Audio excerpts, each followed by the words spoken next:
तो डीआरएम की हिम्मत है, डीएम की हिम्मत है कि चेयर नहीं लगाएगा। यदि ए.के. शर्मा मंत्री जी ने सूचना नहीं दी होती अपने कार्यालय से तो हम नहीं गए होते, अपने कार्यक्रम में रहा होते। तो इससे स्पष्ट होता है कि ए.के. शर्मा द्वारा नीचे दिखाने का काम किया जा रहा है।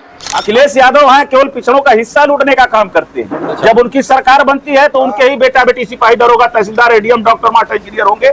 इनके जो मंत्री हुआ करते हैं चिट्ठी उस विभाग में भेजा करते हैं। भाजपा के सरकार में ही लिखा जा रहा है, देश के प्रधानमंत्री बोलेंगे राजभर, आपके सभी मंत्री राजभर बोल रहे हैं। अब आप इतिहास दबा नहीं पाओगे भाई। भारतीय जनता पार्टी के साथ आप हैं और भारतीय जनता पार्टी आपके इतिहास को दबा रही है और आप कह रहे हैं अखिलेश यादव। अरे अखिलेश यादव मायावती जी ने दबाया इतिहास को। अच्छा। नाम बदल दिया। नमस्कार, मैं हूं कमलेश और आप देख रहे हैं आधुनिक भारत न्यूज। दोस्तों, इस वक्त हम हैं मऊ में और मऊ कहे तो पिछले कुछ महीनों से काफी चर्चा में है। लगातार मऊ चर्चा में है और मऊ ही नहीं बल्कि पूरे प्रदेश के साथ साथ पूरे देश में चर्चा में है। पिछले कुछ महीना 2 महीना पहले देखा गया था कि दोहरी घाट से बनारस के लिए एक डेमू मेमू ट्रेन चलाई गई थी, जिसको लेकर के काफी विवाद हुआ ऊर्जा मंत्री ए.के. शर्मा जी द्वारा और घोसी के लोकसभा सांसद राजीव राय जी द्वारा। काफी जद्दोजहद हुई, राजीव राय को मंच तक जाने में काफी परेशानियां झेलनी पड़ी, उनके कार्यकर्ताओं को मंच से बाहर फेंकना पड़ा।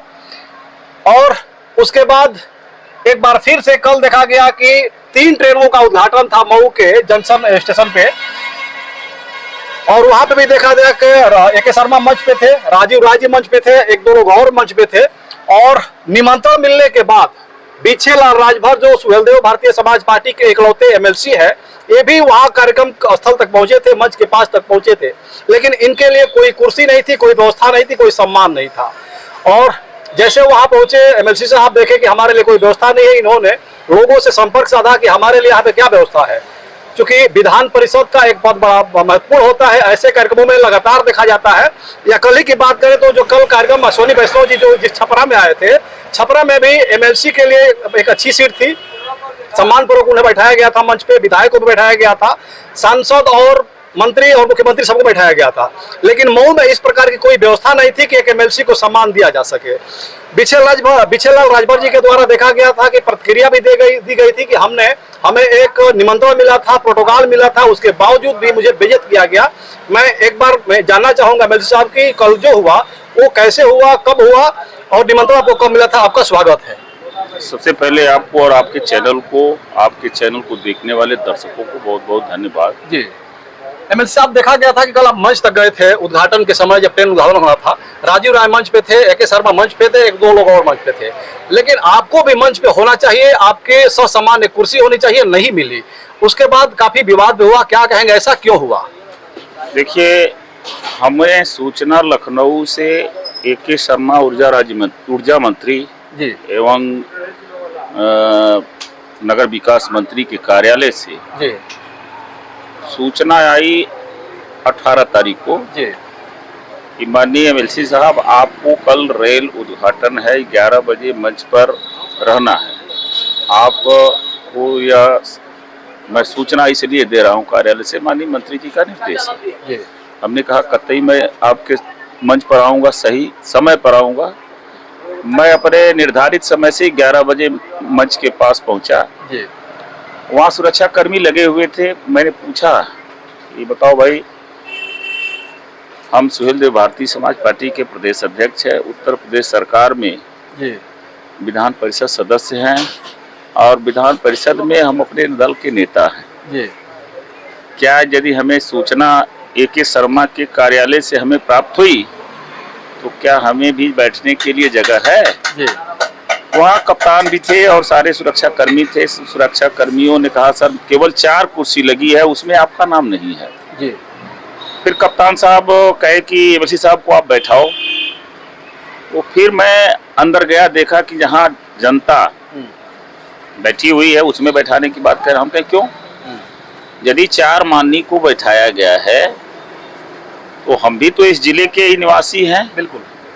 और सुहेलदेव भारतीय समाज पार्टी और भारतीय जनता पार्टी अन्य दलों के साथ गठबंधन है, उत्तर प्रदेश में सरकार है। यदि ए.के. शर्मा जी के द्वारा उनके कार्यालय से मेरे यहाँ टेलीफोन और व्हाट्सएप आया है जो प्रोटोकॉल है, तो ये ए.के. शर्मा जी की जिम्मेदारी बनती है कि यदि आपने हमें सूचना दिलाई है तो आपको डीएम को बताना चाहिए, डीआरएम को बताना चाहिए कि हमने सूचना दिया है बिछेलाल राजभर को, जो एमएलसी है मऊ के जी, उनको भी मंच पर चेयर लगनी चाहिए जी। सुरक्षा कर्मियों ने कहा कि सर जो लिस्ट हमारे आई है हम लोग पाबंद हैं, जो हम लोगों को प्रोटोकॉल है उन्हीं को हम मंच पर जाने देंगे। हमने कहा भैया मैं नहीं रहूंगा इसमें, जब बुला के हमें प्रोटोकॉल के माध्यम से जब चेयर आप नहीं लगाए हो तो जनता मैं नहीं बैठूंगा। उसके बाद मैंने डीएम से बात किया, डीएम मऊ ने कहा कि सर ये डीआरएम साहब और एडीआरएम साहब की व्यवस्था है, ये मेरी बात नहीं मान रहे हैं। तो मैंने कहा कल मैं आपके कार्यालय में अपने निजी काम से आया था, आपसे बात हुई, आपने चर्चा किया, तो मैंने कहा कि हाँ हमको भी निमंत्रण है, हम भी कल पहुंचेंगे, तो आपको भी इस बात से अवगत कराना चाहिए। तो उन्होंने कहा मैं डीआरएम साहब को बार बार कहता रहा, लेकिन डीआरएम साहब इस बात को नहीं माने। उसके बाद हमने कहा ठीक है आप कार्यक्रम कराओ, हमें यहाँ रहने का कोई औचित्य नहीं, हम जनता में नहीं बैठेंगे। उसके बाद वहां से हम निकल गए। निकलने के बाद पत्रकारों साथियों ने घेरा, हमने अपना बयान भी दिया। तो इसमें कह लीजिए यदि हम उत्तर प्रदेश के मुख्यमंत्री आदित्यनाथ जोगी जी के आपके चैनल के माध्यम से मांग करता हूं और देश के प्रधानमंत्री आदरणीय नरेंद्र भाई मोदी जी से, देश के गृह मंत्री अमित शाह जी से मैं आपके चैनल के माध्यम से मांग करता हूं कि यदि ए.के. शर्मा मंत्री ऊर्जा एवं आपके नगर विकास मंत्री के कार्यालय से हमें सूचना प्राप्त हुई, उनके कार्यालय से हमें व्हाट्सएप मिला, कार्यक्रम का प्रोटोकॉल मिला, तो ए.के. शर्मा जी की जिम्मेदारी बनती है कि अपने सहयोगी दल, यदि वो मऊ के हैं, वो भी एमएलसी हैं, आज सरकार में मंत्री हैं, लेकिन दोनों की कटघरी बराबर है, इतना ही है कि वो मंत्री हैं, हम एमएलसी है, तो उनकी जिम्मेदारी बनती थी उनके कार्यालय के जो प्रोटोकॉल भेजा, जिसने सूचना दिया, वो उसको डीएम को बताना चाहिए, डीआरएम को बताना चाहिए कि उनके लिए भी कुर्सी लगनी चाहिए। अब 4 माननी है, तो जब 4 माननी है तो 4 माननी को बैठाओ, क्यों हमको सूचना दिया, क्यों आपने सूचना दिया? तो इसमें जिम्मेदार 3 लोग हैं, डीएम, डीआरएम, एडीआरएम और ए.के. शर्मा मंत्री जी। यदि ए.के. शर्मा मंत्री जी ने सूचना नहीं दी होती अपने कार्यालय से, तो हम नहीं गए होते, अपने कार्यक्रम में रहा होते। तो इससे स्पष्ट होता है कि ए.के. शर्मा द्वारा नीचे दिखाने का काम किया जा रहा है। हम उत्तर प्रदेश की सरकार से मांग करते हैं, आपके चैनल के माध्यम से जोगी जी से मांग करते हैं, इस कार्यक्रम जो हुआ है इसकी जांच होनी चाहिए, और दोषी पाए जाने वाले चाहे मंत्री हो, चाहे डीएम हो, चाहे डीआरएम हो, चाहे डीआरएम हो, सबके खिलाफ कानूनी कार्रवाई होनी चाहिए। नहीं तो ये गठबंधन का लोग इसका अलग अलग अर्थ लगा रहे हैं कि हम गठबंधन में हैं, जब मेरी नहीं सुनी जाए दूसरे माननी की क्या सुनी जाएगी, दूसरे विधायक की क्या बात मानी जाएगी? मानने तो छोड़ दिया जाए, जब आपकी नहीं सुनी जाए तो किसी कार्यकर्ता क्या सुनी जाएगी? भाई कार्यकर्ता यदि हम यहाँ एमएलसी है, माननी है, जब यह हालत है हमारे ए.के. शर्मा साहब की, जो प्रदेश के मंत्री हैं, हमारे जिले के हैं, यह नहीं कि कोई अनजान है। तो हमने ए.के. शर्मा साहब के यहाँ फोन किया, मंत्री जी के, फिर उन्होंने नहीं उठाया, उनके प्रतिनिधि ने हमें फोन किया, तो हमने कहा भाई फोन नहीं उठा, फिर मैंने दोबारा फोन किया, तो उन्होंने मंत्री से बात कराया, तो उन्होंने कहा मिसगैप है। हमने कहा मिसगैप हो सकता है, आपके लिए मिसगैप हो सकता है, आप तो वहां मंच पर ललकार रहे थे, सपा समाजवादी पार्टी और अपने लड़ रहे थे, लेकिन सुहेल देव भारतीय समाज पार्टी एक अपने नेता के विचारों के साथ चलती है, नेता जो कहता है वो करती है, और जनता के साथ लड़ाई लड़ने का काम करती है। जैसे आप कह रहे थे कि जो प्रोटोकॉल बना था उस प्रोटोकॉल के हिसाब से मैं वहां पे पहुंचा था, लेकिन कुर्सी पे लगाने का प्रोटोकॉल, जैसे आप कह रहे हैं कि मैंने डीएम से बात किया तो प्रोटोकॉल नहीं था, मेरी कुर्सी वहां पे नहीं थी, तो क्या लग रहा है कि जो कुर्सी लगाने का और वहां पे सम्मान देने का प्रोटोकॉल था, वो कौन बैठाया हो, प्रोटोकॉल कौन जारी किया होगा? भाई प्रोटोकॉल जब ए.के. शर्मा जी के यहाँ से हमें मिला तो उसमें लिखा था विधायकगण, सांसद, विधायक और सभी मान्य सम्मानित गण, जिसमें प्रोटोकॉल में स्पष्ट है, वो जो चाहेंगे तो हमको आपको दे देंगे, वो मेरे पास है। तो यदि विधायक गण आप कहते हैं या एमएलसी कहते हैं, तो एमएलसी मीन्स भी विधायक होता है। तो आपने यदि जिले के सभी एमएलसी विधायक को आपने बुलाया, ये 2 एमएलसी जिले में है, 4 एमएलसी जिले में है, दारा सिंह चौहान है, ए.के. शर्मा साहब हैं, रिशु सिंह है, बिछेलाल राजभर है, ये 4 लोग एमएलसी हैं। तो 4 लोगों में बिछेलाल राजभर को यदि आपने सूचना दिलाई तो सबसे बड़ा दोषी ए.के. शर्मा के कार्यालय से जो फोन आया और वो उनके नेतृत्व में एक कार्यक्रम हो रहा था, तो डीआरएम की हिम्मत है, डीएम की हिम्मत है कि चेयर नहीं लगाएगा। बिल्कुल। जब आपने न्योता दिया है तो न्योता दिया है, तो न्योता देने वाले लोगों को भी आप बैठाने की भी जगह देने की व्यवस्था है आपकी है। डीआरएम की हिम्मत कहाँ के है? एक आपका गुलाम है, सरकार में है और सरकार के मंत्री है। डीआरएम की हिम्मत होगी कि नहीं वो अपनी मनमानी करेगा? और सबसे अहम भूमिका डीएम की होती है। डीएम यदि चाह दे तो जिले में कोई एक कार्यक्रम भी नहीं हो सकता, वो परमिशन नहीं देगा। लेकिन ऐसा क्यों लग रहा है एमएलसी साहब की, जैसे आप जैसे एमएलसी को भी, जनप्रतिनिधि को भी इस प्रकार से अगर बेइज्जत किया जा रहा है, तो इसके पीछे कौन सी ऐसी बात छुपी है जो ए.के. शर्मा आपको नीचे दिखाने का प्रयास कर रहे हैं? देखिए, ए.के. शर्मा हो चाहे कोई दल का नेता हो, सुहेल देव भारतीय समाज पार्टी को नीचे नहीं दिखा पाएगा। सुहेल देव भारतीय समाज पार्टी के नेता माननीय ओम प्रकाश राजभर ने जमीनी संघर्ष करके हमारे जैसे नेता पैदा किया है। और एक गरीब को जिसके पास चलने के लिए साइकिल नहीं थी, एक सीट मिली गठबंधन में। पूरे प्रदेश के बड़े बड़े भूमाफिया, बड़े बड़े पैसा वाले लोग पीछे पड़े थे कि हमको बना दीजिए, 50 करोड़ रुपया ले लीजिए। लेकिन माननीय ओम प्रकाश राजभर जी ने कार्यकर्ता को बना के पूरे प्रदेश में, चाहे वो समाजवादी पार्टी हो, चाहे बसपा हो, चाहे कांग्रेस हो, ये लोग कह रहे थे कि ओम प्रकाश राजभर बिकाऊ है। ओम प्रकाश राजभर तो वोट बेचता है। ओम प्रकाश राजभर तो अपने कार्यकर्ता को न दे के पैसा लेके टिकट देता है। लेकिन ओम प्रकाश राजभर जी ने हमें एमएलसी 2024 में बना के और पूरे चाहे सपा हो, बसपा हो, कांग्रेस के नेताओं के मुंह पर कालिख पोतने का काम किया था। एमएलसी साहब कल ये भी देखा गया था, जो ए.के. शर्मा के समर्थक थे वो एक और नारा लगा रहे थे कि कोयरी भगाओ जिला बचाओ। देखिए, वहां मैं नहीं था, इस बात से मैं सहमत नहीं हुआ। नहीं, मेरा मतलब ये था कि कोयरी भगाओ और जिला बचाओ। जो भाजपा के जिला अध्यक्ष हैं कोयरी समाज से हैं, कुशवाहा समाज से हैं, तो उनकी बात हो रही होगी वहाँ पे, क्योंकि जिला में दूसरा कोई इस प्रकार का कोयरी समाज का नहीं है। तो जैसे आपको भी वहाँ पे नीचा दिखाया गया, वहाँ पे कोयरी को भी इस प्रकार से कहा गया, तो मतलब भाजपा में क्या पिछड़े समाज का कोई सम्मान नहीं है क्या? देखिए, चाहे ए.के. शर्मा हो, चाहे ए.के. शर्मा के समर्थक हो, ये भारतीय जनता पार्टी जमीनी नेताओं की तलाश कर अपने साथ लेके उत्तर प्रदेश और देश में सरकार बनाना चाहती है।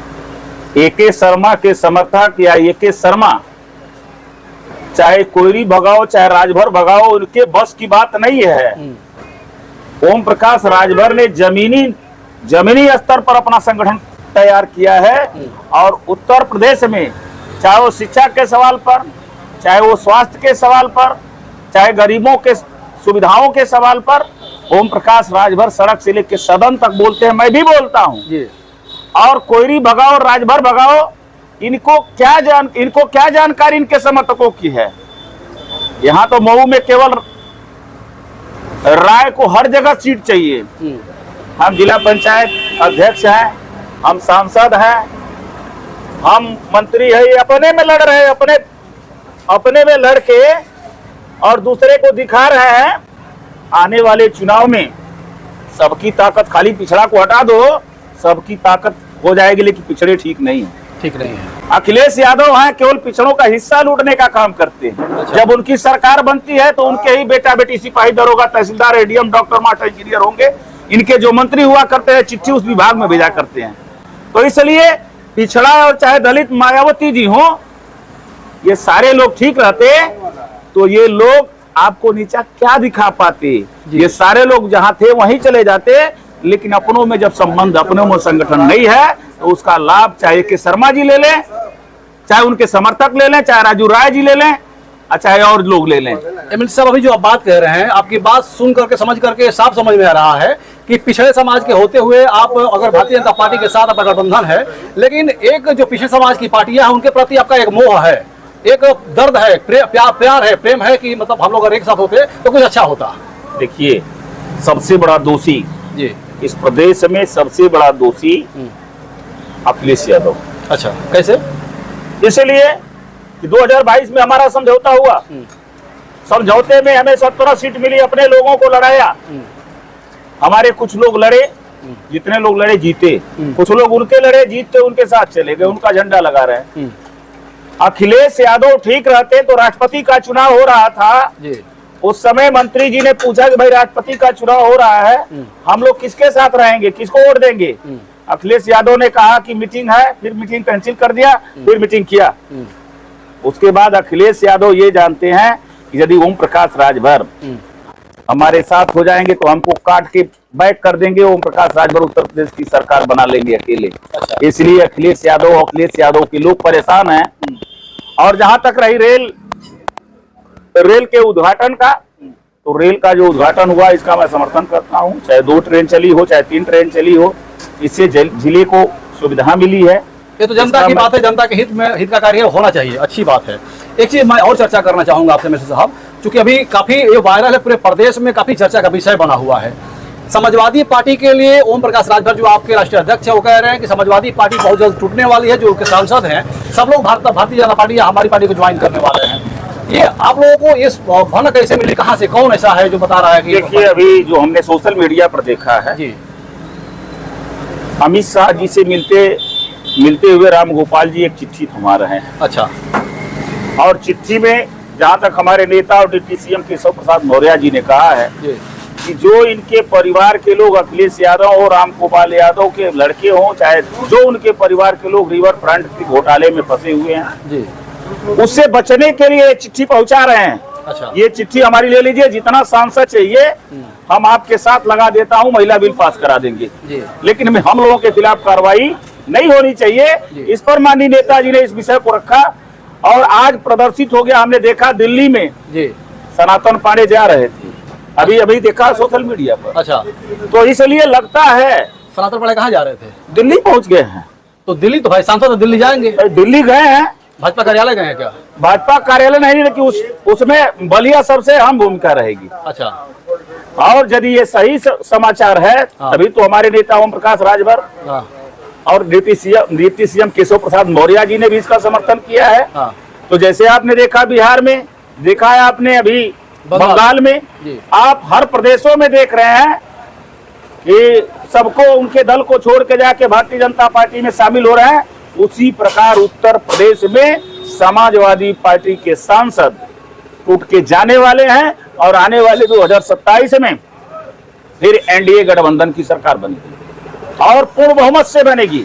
और बन के देश में, चाहे वो शिक्षा के सवाल पर हो, चाहे आपके गरीबों के राशन के सवाल पर हो, चाहे उत्तर प्रदेश में बिजली के सवाल पर हो, 500 यूनिट बिजली फ्री, यदि 5 यूनिट बिजली कनेक्शन फ्री देने का काम उत्तर प्रदेश की सरकार हरियाणा और पंजाब की तर्ज पर दिया। यह मुद्दा भारतीय समाज पार्टी हमारी ओम प्रकाश राजभर ने उठाया था, जिसको लागू किया।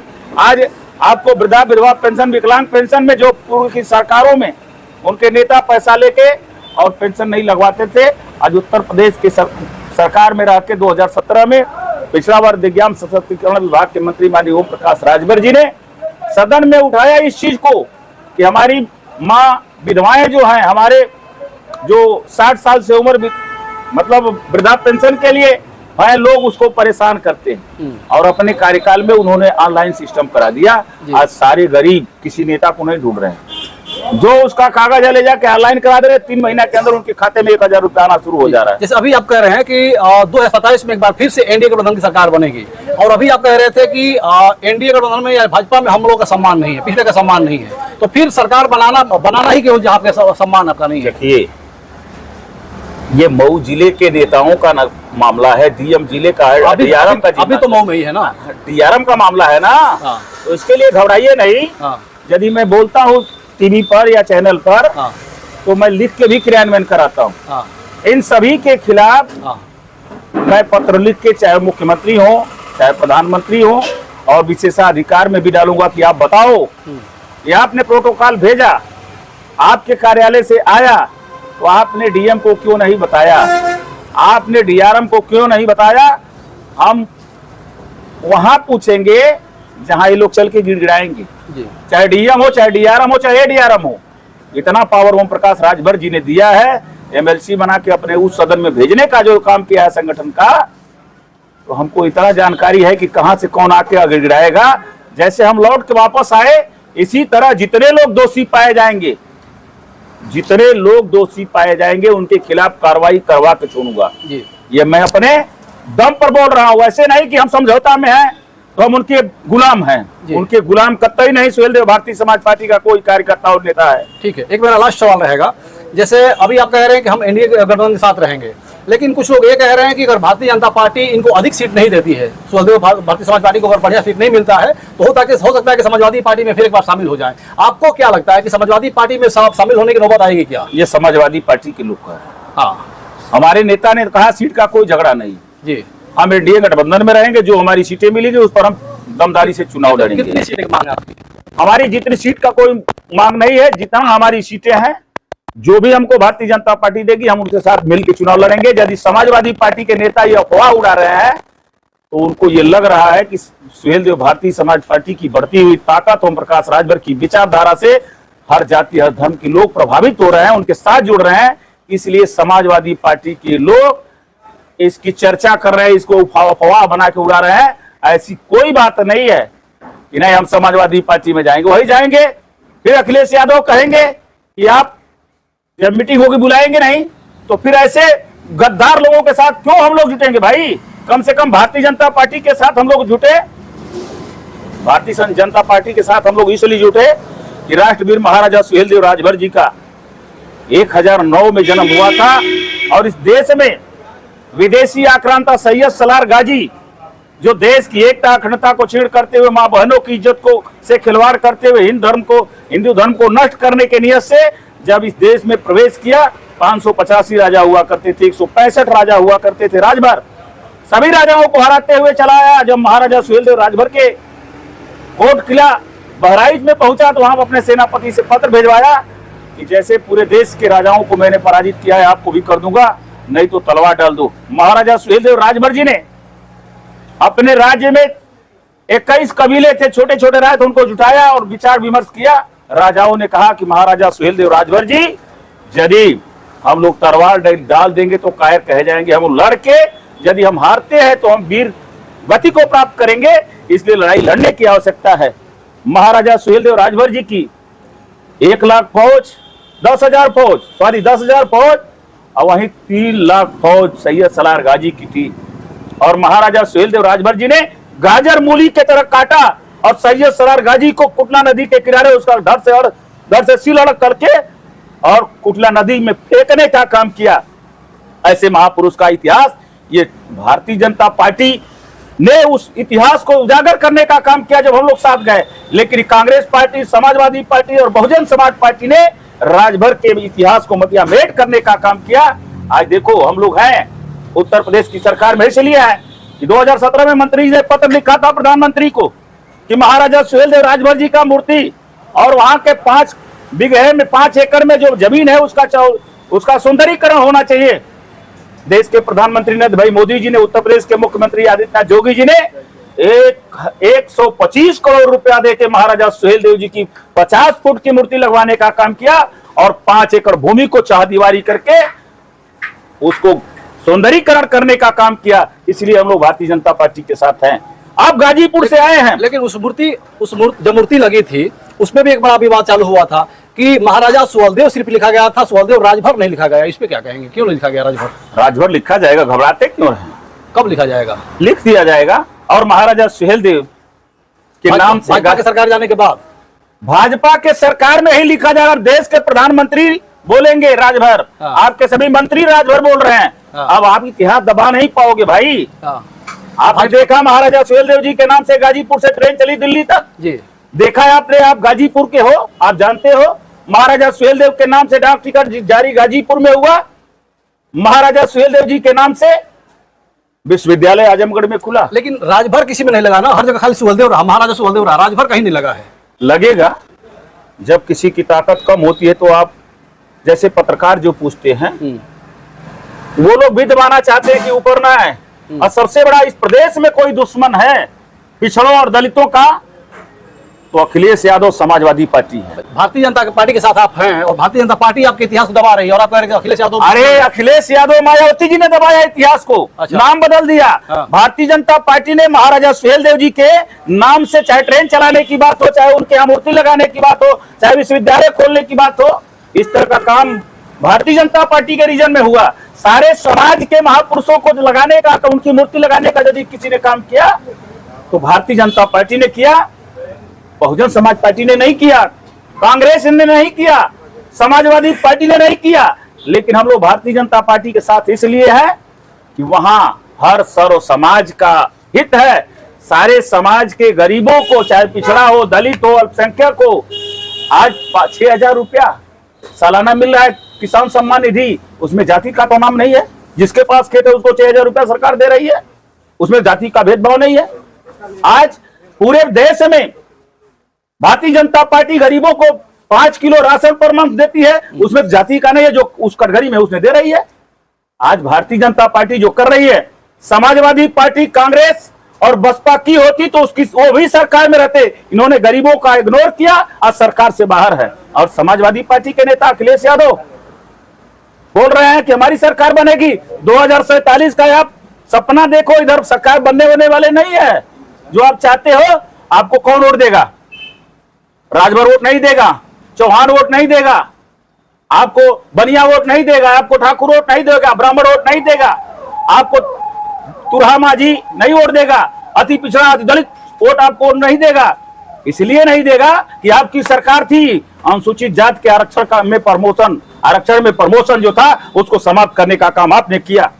तो कैसे आपको वोट दे देगा? मौर्य कैसे आपको वोट दे देगा? निषाद कैसे आपको वोट दे देगा? आज भारतीय जनता पार्टी के साथ ओम प्रकाश राजभर खड़े हैं, राजभर का वोट दिलाने के लिए तैयार हैं। भारतीय जनता पार्टी में केशव प्रसाद मौर्य खड़े हैं, पूरे प्रदेश का वोट दिलवाने के लिए तैयार हैं। आज निषाद जी खड़े हैं, पूरे प्रदेश के निषादों का वोट दिलवाएंगे। आज जनप्रिया जी साथ हैं, पूरे प्रदेश में अपने समाज का वोट दिलाएंगे। भारतीय जनता पार्टी का वोट मूल वोट ब्राह्मण, ठाकुर और बनिया है। बताओ कैसे आप कह रहे हो कि नहीं कांग्रेस बसपा की सरकार आएगी, सपा की सरकार आएगी? ये सारे लोग आज सपा से खिन्न होकर जब उनकी सरकार बनती है तो ये थाने पर बाघ कुटियाते हैं, ये गांव में लोगों को लड़ाते हैं, ये खेत की दलाली करते हैं, खेत को हड़पने का काम करते हैं। इसलिए समाजवादी पार्टी का जो सपना है 2047 में पूरा नहीं होगा। ये समाजवादी पार्टी के लोग अब समाजवादी पार्टी बन के रह जाएंगे। आज सुहेल देव भारतीय समाज पार्टी एनडीए गठबंधन की पुनः 2027 में सरकार बनेगी। और यदि रही बात आपकी उद्घाटन की, और आपने कहा कि आपको नीचा दिखाने का काम कर रहे हैं, सुहेल देव भारतीय समाज पार्टी को इस दुनिया नहीं पूरे देश में कह रहा हूं कोई नीचे नहीं दिखा पाएगा। ओम प्रकाश राजभर के साथ वो लोग खड़े हैं जिनकी उपेक्षा इन कांग्रेस ने किया, बहुजन समाज पार्टी ने किया और समाजवादी पार्टी ने किया। सारे लोग आज ओम प्रकाश राजभर के साथ हैं। आज मुसलमान भी आप भारतीय समाज पार्टी के साथ खड़ा होके, अभी हमारे पार्टी के राष्ट्रीय सचिव हैं गुड्डू भाई, देखिए यहाँ खड़ा है, गमछा लगा के अभी फोन किया, मऊ से आ रहे हैं। ये मुसलमान है, मुसलमानों को जगा रहे हैं। आजमगढ़ में चले जाओ, तरौलिया में जितने घर मुसलमान हैं जाके इन्होंने अलग जगाया है, मुसलमानों की मीटिंग कराया है। वहां यादव काम कर रहा है भारतीय समाज पार्टी के लिए, अच्छा, ब्राह्मण काम कर रहा है भारतीय समाज पार्टी के लिए, निषाद काम कर रहा है भारतीय समाज पार्टी के लिए, चौहान काम कर रहा है भारतीय समाज पार्टी के लिए, तरौलिया में पूरे प्रदेश में काम कर रहे हैं। और भारतीय समाज पार्टी के होते हुए अब अखिलेश यादव सरकार में नहीं आ सकते। उत्तर प्रदेश में 2047 के बाद ही सोचेंगे, नहीं तो समाजवादी पार्टी हो चुकी है समाजवादी पार्टी। ठीक है, बहुत